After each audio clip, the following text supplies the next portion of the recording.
Hi, my name is Dr. Bruce Shelton, MD, MDH. I am a homeopathic medical doctor here in Phoenix, Arizona. I practice integrative medicine as well as regular medicine with a specialty in homeopathy and comprehensive integrative medicine.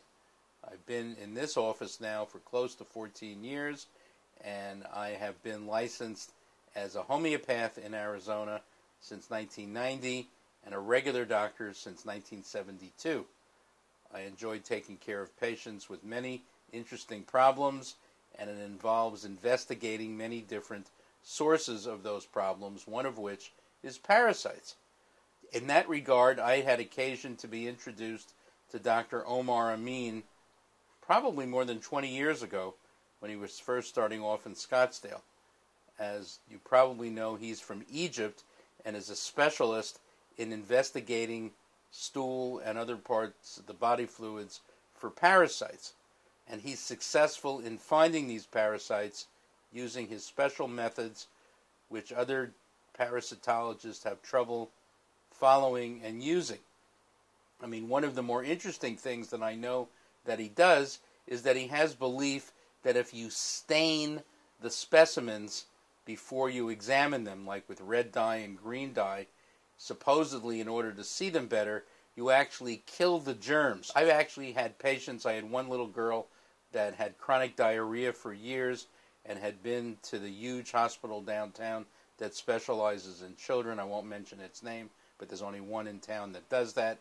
And they probably did about 3 or 4 different stool samples and told the parents that parasites were not this child's problem.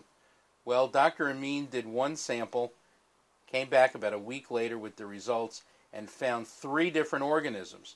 And once we treated them, the diarrhea stopped.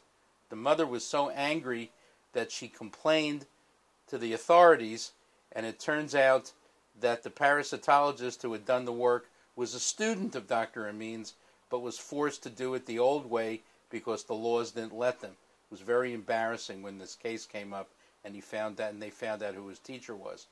But the point is, Dr. Amin actually is probably a world expert in looking for these little bugs that can cause autoimmune reactions and chronic problems with the GI tract that need to be dealt with. I actually, on every patient who has any type of allergic and chronic fatigue type situation problem, test them for parasites as a matter of routine, and I would say we find parasites in at least 50% of them. I mean, Arizona, being a southern state bordering on Mexico, has a lot of infected vegetables, and we see parasites quite frequently, and when we find them and deal with them, patients get better, and we've had great success in using this modality of evaluation to treat our patients. I have the highest respect for Dr. Amin and strongly recommend him to any physician who's never even looked into this. I mean, look into it, find out what he does, find out what you have to do to take advantage of his expertise, and then start treating your patients completely. You'll be very happy with the results.